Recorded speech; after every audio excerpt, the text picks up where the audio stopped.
Coming soon to you. And now, back to the flip side. Hey guys! Welcome back to the flip side. It's episode 14.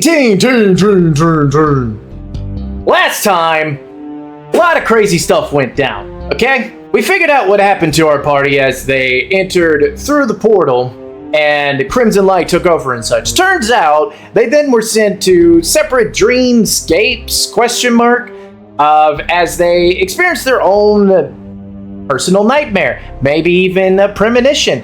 Who really knows? Because all it amounted to was ending up in space and listening to a disembodied voice warning them of a future to come and how they're responsible for preventing this future from happening. And it seemed as if there are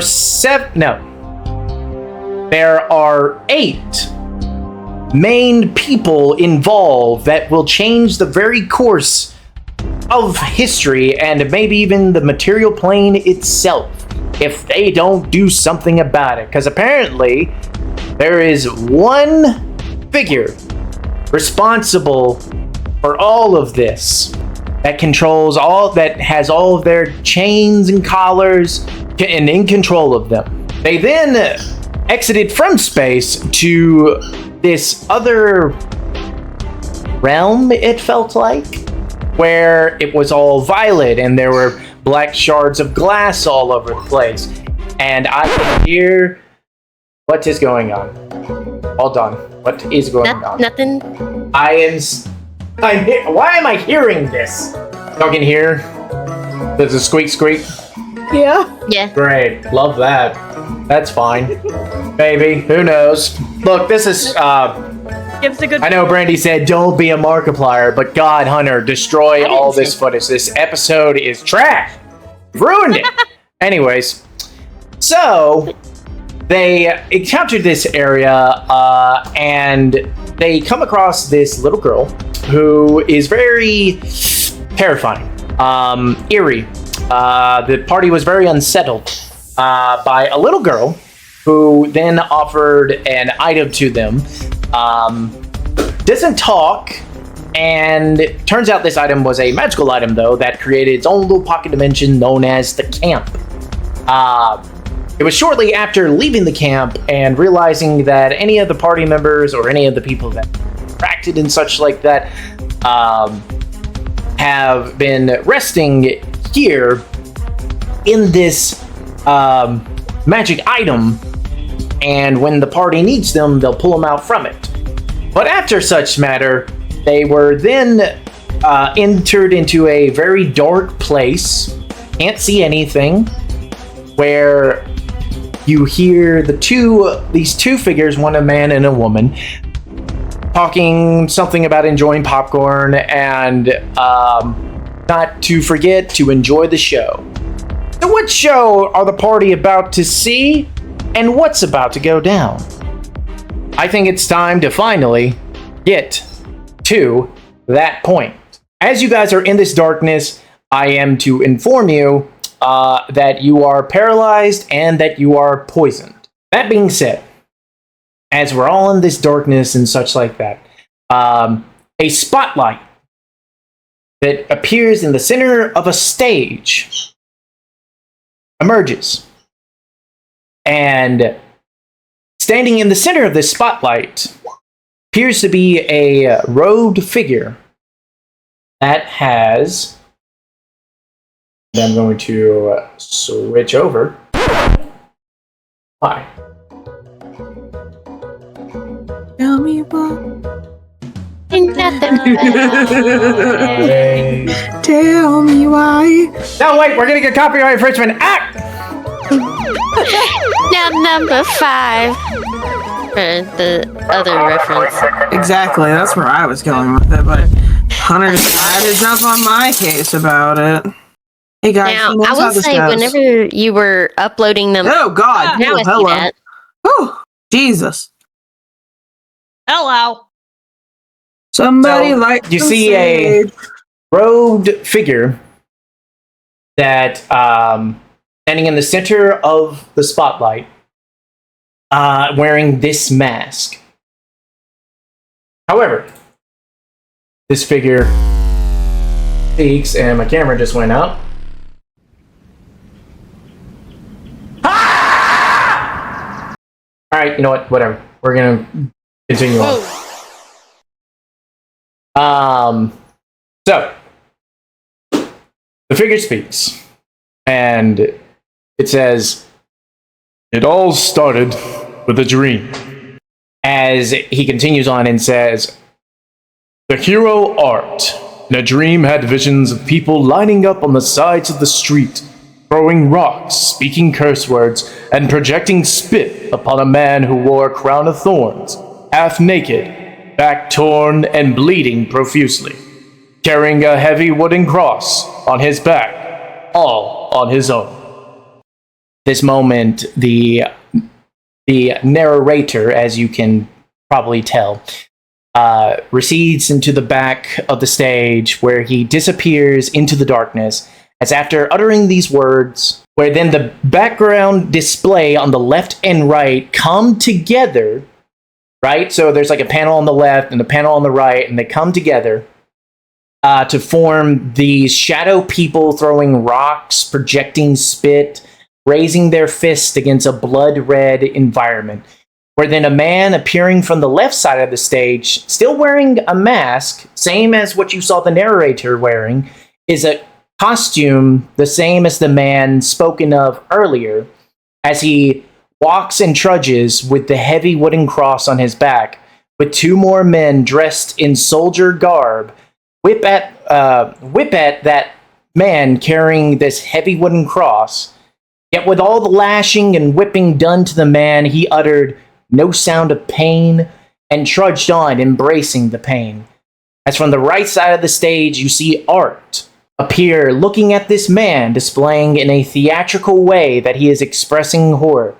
Which, ladies and gentlemen, it is time to reveal the very figure Mia told you about and warned you about.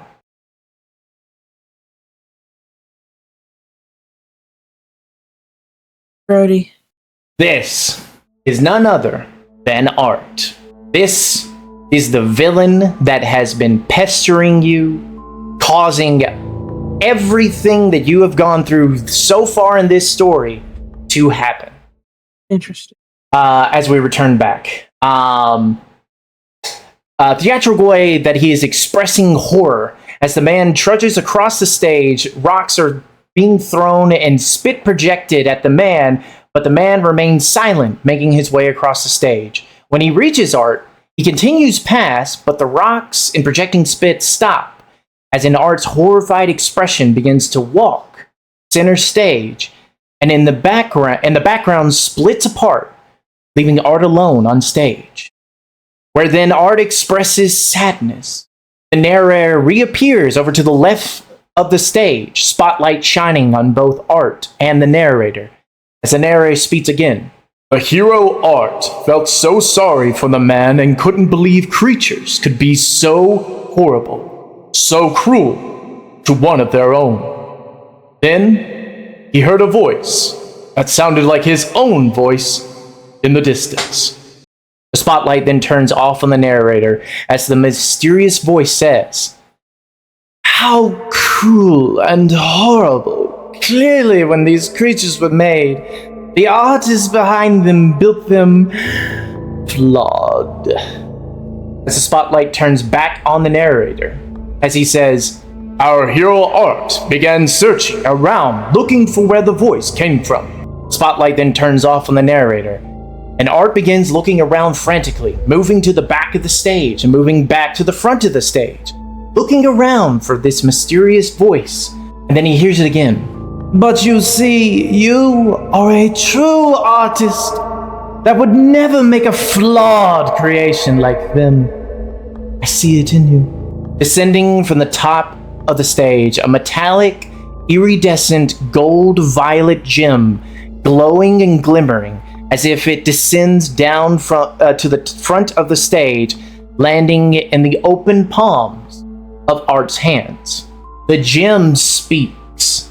"Hence when I believe you are the chosen one, who can right the flaws and build a more perfect evolution for these creatures. You see, the gem's glow increases and dulls as it speaks words as if it is alive.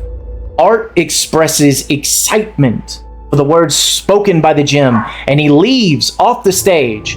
The spotlight on the narrator once again turns on, appears as he speaks and moves to the center stage. Some time passed since then, and Art found others who were chosen same as him, each bestowed with a gift of power to enact their own desires, but all for the ultimate goal, to unleash the One, who will end the flawed creatures once and for all. The narrator disappears once more into the darkness, where the back of the stage comes apart, where the lights, where it's lit in a necrotic green, reveal a choir of masked people standing on the top row of bleachers in ritualistic robes as they sing.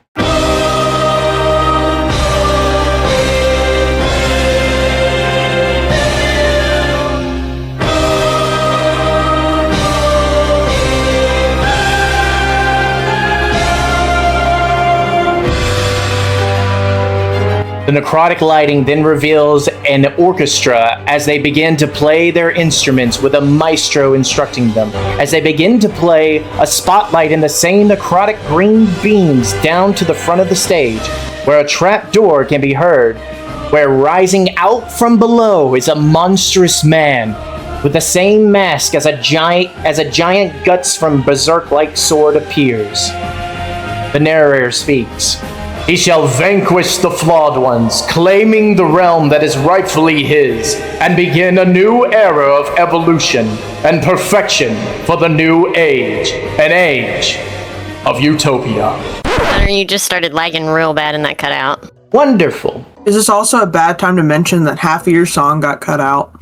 Oh, I mean, it's not going to be in the recording. Okay, thank God, because it was, Great. Basically, it was Cain, son of Adam and Eve. Cool. Thank you, because I was over here like, I'm going to be missing a lot of context. Yeah. Sorry. There won't be much more. That was literally the only singing bit necessarily. Did you catch everything that the narrator said? Yeah, I caught everything except for what you were singing, I think. Yeah. Mm-hmm. Okay. That's cool. And then you lagged at some point after you started talking during the song playing. Gotcha. Yeah. As people from the left side of the stage and right side of the stage appear and charge towards this monstrous man playing as Cain, are sliced and decapitated, where real blood sprays the audience and cover the man and stage. When the final man is slain, the man playing as Cain stabs his sword into the stage. I don't know if the music's gonna work. The man playing as Cain stabs his sword into the stage, creating a sonic boom of power after the narrator finishes saying the word utopia, as all the lights on stage all go out at once. The spotlight returns again, and so does the narrator center stage. Then one fateful day, Art was given a message. The narrator disappears into the darkness once more, and the spotlight shining to the left of the stage as Art appears, and he is painting. You cut out like half of that again.